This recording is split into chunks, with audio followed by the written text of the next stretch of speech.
Should I move it down more so like our head? Yeah, a little. Just a bit.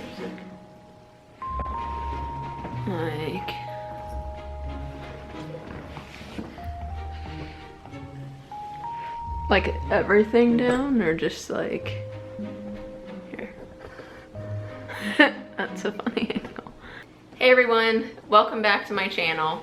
My name is Kara, and today I'm here with Ian, and I thought this would be fun to do kind of a casual video telling you some horrible rental stories that we have, because we have quite a few. Honestly, I could probably make this into a series, but I'm just gonna share, or we're gonna share a couple of those stories with you tonight. So I don't know, where should we begin? What do you think? We could begin with getting scammed out of where we were renting. How we were told one place and it ended up being the other. True. So, do you want me to start it? Yeah, sure, go ahead. You got experience. I trust you. So, this is a story from when we were living in Pennsylvania, and basically we were in one bad rental situation trying to get into a better one, and we were pretty desperate, and I was looking around everywhere trying to find something that would work, and I just wasn't really finding anything. So I went on Airbnb and reached out to a few different hosts in the area and just said, hey, are you possibly open to renting long term?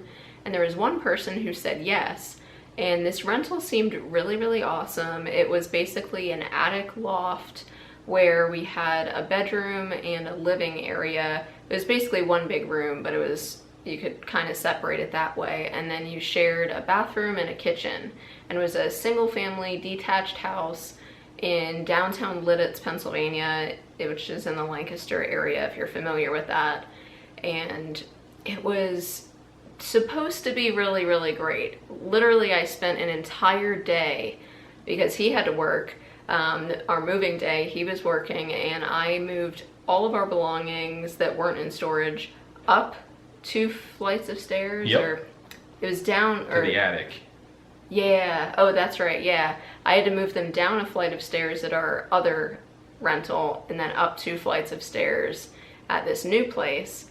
And gosh, I didn't have a U-Haul or anything. I literally just used my 2-door car and just made multiple trips back and forth. Moved everything up, took all day. Basically, we were there for 2 weeks when the landlord said, well, when are you moving out? And we... awkward. Yeah, completely awkward. So we had also talked to her about staying there longer term. So we had mentioned, this was I think like April 2018. 2018. Yeah. And yeah, we basically mentioned then, you know, renting for maybe like a year. We didn't really have an exact plan, but she said like, oh, that would be fine. We'll just have to raise the rent a little bit around the holidays because that tends to be her busier time. So she was expecting us to be there a long time. Well, after that 2 weeks, and she asked when we were moving out, we said we had no plans to move out. And she told us that instead we had to move into her basement or move out. So we ended up moving into this really horrible basement. I'll let you share some insight as to how horrible that space was. Well, it was an old house, so it was like a stone foundation, right? It's not one of these walkout basements that has lots of windows. It has a window probably about that big, 2 feet by 1 foot, something like that. And that's it. It's like a prison cell, and it's dank and damp and musty, and there's mildew, and we had a mattress on the dusty floor. And next to this room, if you can call it that, was a pair of doors that opened to just a crawl space, just a straight up the outside, but underneath the house. Crawl space. And I could not tell you the number of shiny black spiders that would crawl out of that space like on a daily basis. And well, the person we were rooming with would wake up at 5:30 in the morning every morning to get up for work. Yep. Yeah, 5:30 in the morning, and because we were in the basement of this old house, the floors were wood. So right where she would come downstairs in the morning at 5:30, right at the bottom of the stairs was exactly above the space we were staying in. So every single morning at 5, we were woken up by it creaking and her stomping around, pacing back and forth across the house. Basically, we did not get a good night's sleep probably any night we were there, I would say. It's when I learned about the beauty of noise canceling headphones. Yes, definitely. Yeah, I mean, the whole situation, like if that wasn't bad enough, we'll tell you some funny instances, like that's kind of just depressing and like, wow, that's a pretty horrible situation. But we have some really funny stories that are also horrible from when we were living there. Well, they're bad, but they're funny. Yeah, absolutely. So I don't know. I don't know if I want to give all of them away in this video. Maybe we'll do a part 2, but there's a lot that went down at this place. I mean, what should we mention? The hot tub, the dish towel, the broom. I mean, I'll start with the hot tub. So yeah. I love hot tubs. Who doesn't, right? All you do is sit there and get like massaged by the jet. It's a great experience. We thought moving into this place that we were going to have access to this hot tub and it would be a lot of fun, a big plus. And so even though we were in the basement, you know, that would be at least for a year because we had signed the year lease, we'd have access to that. And we did, but there was a catch. And that is that one night I got in there and I was with Cara and 2 of our friends, and we sat and conversed, had a good time for about 2 hours in the middle of the night. So, you know, I didn't know what was going on. I didn't see the rash starting on my skin, and got up and got out, and I don't think I showered the first time, but I woke up like really late that night. Next day, and yeah, I looked like a smallpox victim. I was covered from the neck down all the way to my toes in these little red bumps. And I had a slight fever. I was like, you know, something's a little off. Obviously, I look like I have smallpox. Don't think so. Well, yeah, but it seems unlikely, but I didn't know what it was. It was really bad, like here. Yeah. Like where you would naturally like the water line of the hot tub, and then like on the back of your knees. Yep, I think, on the back of my knees, because I was sitting on the edge when I would get too hot. So I mean, it went away eventually. I kind of brushed it off because it didn't get worse. And so we went in again, you know, several weeks later or something, and it happened again, and I was wondering what the hell's going on. So yeah, like maybe I'm allergic. I mean, I've never been allergic to chlorine. This is weird. I've been in other hot tubs that are highly chlorinated. I've been to LA Fitness, and if you guys have ever been to LA Fitness, like it's a shared public hot tub. You know, you don't like submerge your head in the water at LA Fitness.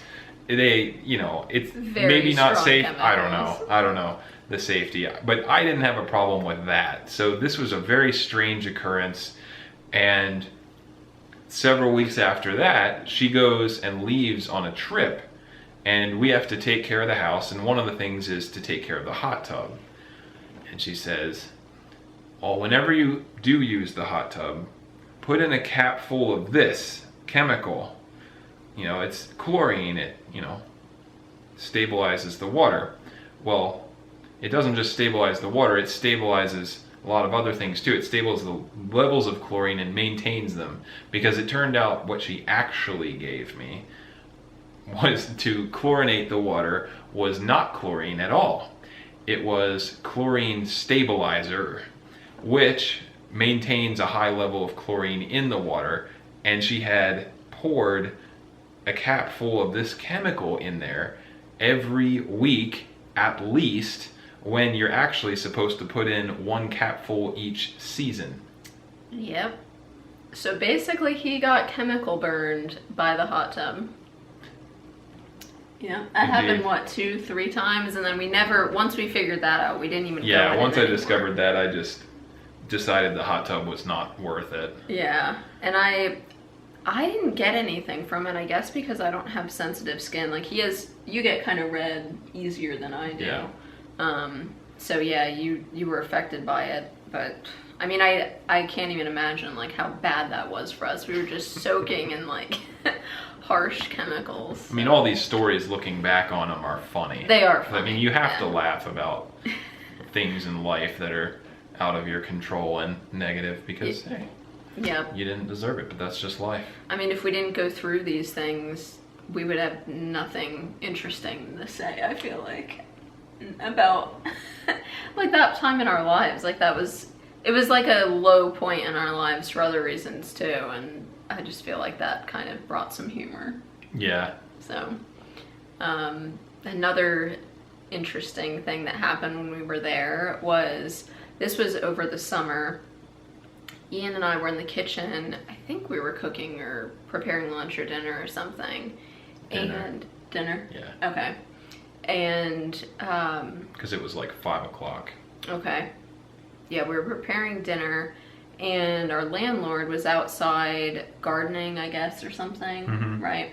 She was outside gardening. She comes in because basically the layout of the house was the backyard opens, there's a door to the backyard from the dining room, and then the kitchen. So she walks in from the backyard, and so walks basically right into the kitchen. And it was middle of summer, so it's really hot outside, and she was sweating, and she comes up and she grabs one of the dish towels that you use to clean your clean hands and dishes.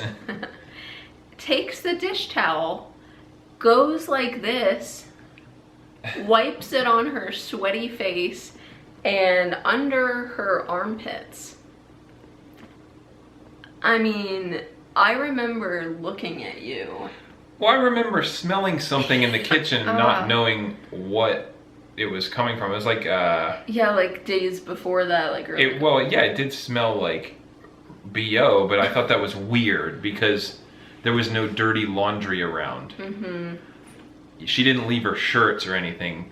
She comes in, I mean, she would grunt and groan. It was really weird. She's like overweight. Not telling you her name, by the way. Not trying to defame anyone, but this is just ridiculous. She comes in and has this like guttural, which, you know, you can make jokes out of that all day. So, comes in, closes the door, wipes herself down, and, you know, head to toe with the kitchen dish towel that we were just using to wipe our hands.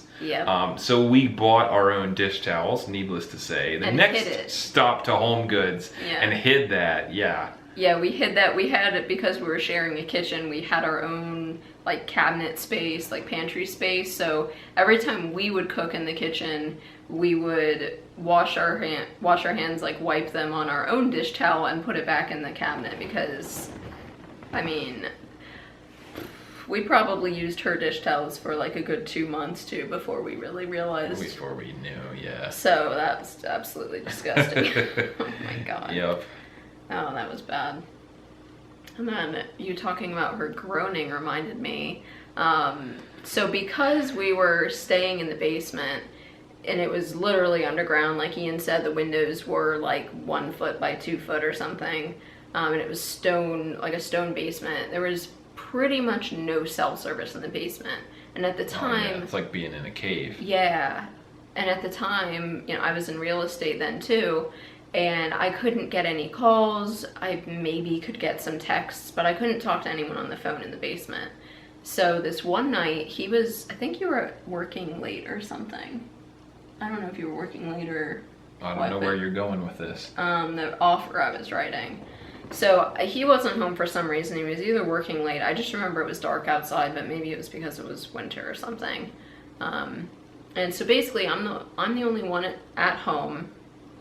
It's dark out. I had shown a property to a client of mine. She decided she wanted to write an offer, and I needed to be upstairs somewhere because I couldn't get any service to talk to her in the basement. So I'm at the dining room table, which if you remember from earlier, I said that's right at the door to the backyard. So the layout of the property was she would park on the other side of the backyard, walk through the yard, and come through the dining room. And that was like kind of what she used as her main entrance. into the house. So I'm sitting at the dining room table. It's very quiet, which I was enjoying. And I'm on the phone with my client talking about the details of this offer. And she walks in that moment, like literally right behind me. The way the dining room was, the door to outside was right here. So she walks in right behind me and makes the most sexual, guttural groan. Like as loud as you could possibly imagine. Oh. Yeah. And my client that I'm on the phone with just stops mid-sentence. And just, I didn't know what to say because I'm thinking she's gonna think that I opened some tab on my computer. Right, yeah. Like, how do you explain to your client that you're not, in fact, watching adult movies at work? I mean... That literally, it's just somebody you live with. Yeah, literally. That was the most awkward situation. And she knew I was on the phone, too. And so she walked by me making these sounds. And then I remember I'm still trying to talk to my client on the phone, and she starts making dinner and like banging pots and pans around, and the recycle bins were on the other side of the dining room table. Naturally. So yeah, naturally, that's where you keep your recycle, is just in your dining room. So here I am sitting at the dining room table, and in front of me on the other side of the table on the floor are the recycle bins, and she's on the other side of the room in the kitchen preparing dinner. And she opens up a can, rinses it out, and throws it across the room, misses the recycling bin, so then it bangs around on the tile floor, and then she yells, "Oops!" all while I'm still on the phone with my client. So, yeah, I mean, should we even tell them about the bathroom situation? Oh, God. I feel like we could use that as our ending. We should probably wrap this up. So one last story for you guys. Well, this involves me, so I guess I just got conscripted into telling this. Oh, God. So towards the end of our stay in this delightful place, it got a little heated. It got a little hostile. There was no yelling. She was not the kind of person that yells. But more of a passive-aggressive kind of person. But it started to border on aggressive as time went on, and it got more and more heated, more argumentative. Just like I said, nothing, no shouting or anything. But she would pretend not to know that I was in the bathroom.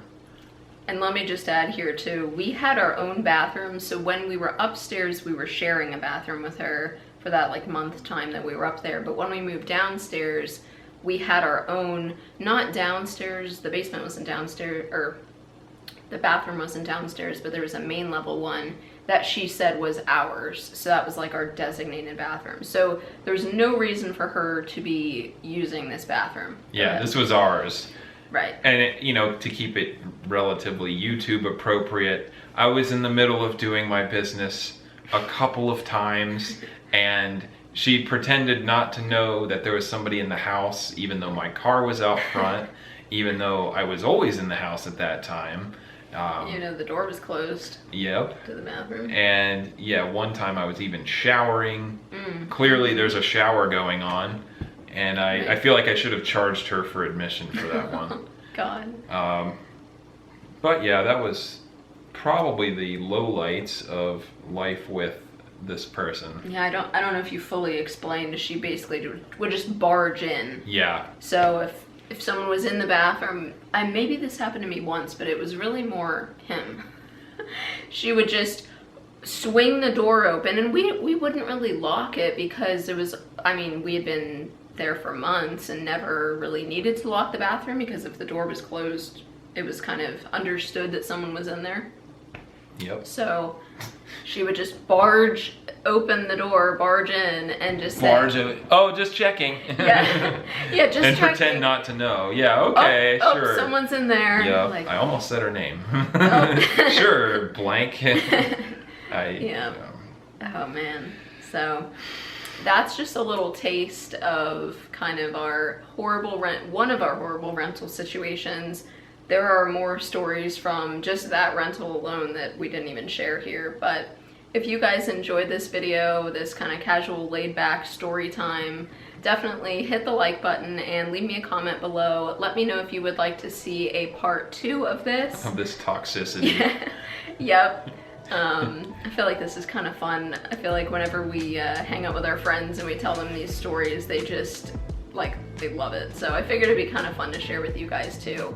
So anyways, I hope that you guys really liked it, and subscribe if you're not already, and I will see you guys very soon in the next one. All right, good night. See ya.